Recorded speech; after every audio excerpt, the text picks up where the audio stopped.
The fire started in the middle of the night. Faulty wiring, the investigator said. One moment, Elena was dreaming of picking wildflowers with Daniel. The next, the walls were roaring with flames. Daniel got out, barely dragged through. A broken window by a neighbor. Elena trapped upstairs by smoke and heat. Never had a chance. Her last thoughts were not of fear, but of him. Always him. The house was rebuilt in the same spot, almost exactly the same. Daniel couldn't bear to leave. Over the years, he met someone new. A woman named Claire. Kind, patient, warm in ways that soothed the rawness inside him.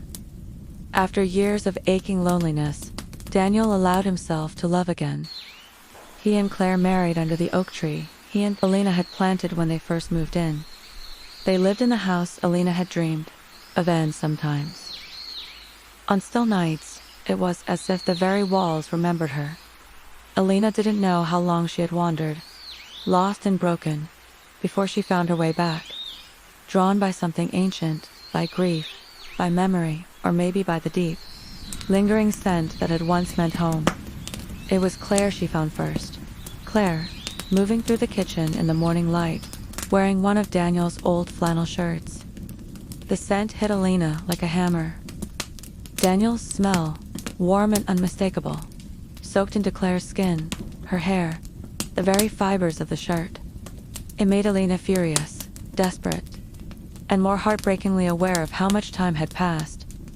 At first the haunting was subtle.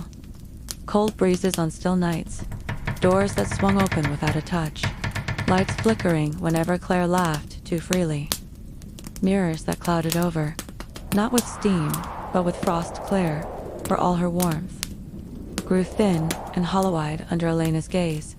She complained of nightmares, of standing in fire, unable to scream, while unseen hands clawed at her from the dark.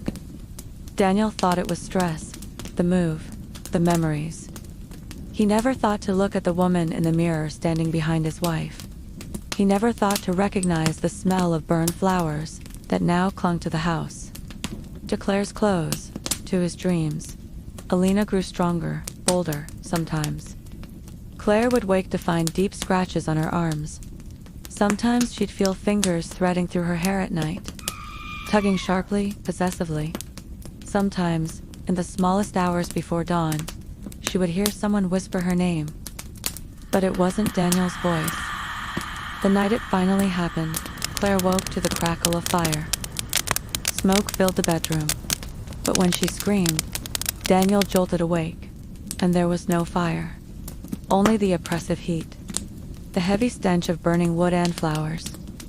Standing at the foot of the bed was Elena Dot. Her eyes were empty. Her skin was blackened and peeling. Her wedding ring, melted into her finger, glinted faintly in the dim light.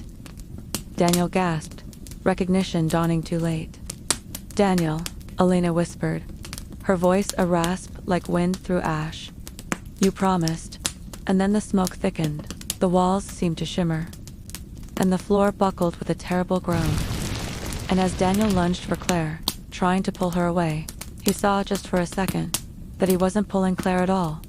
It was Elena, smiling,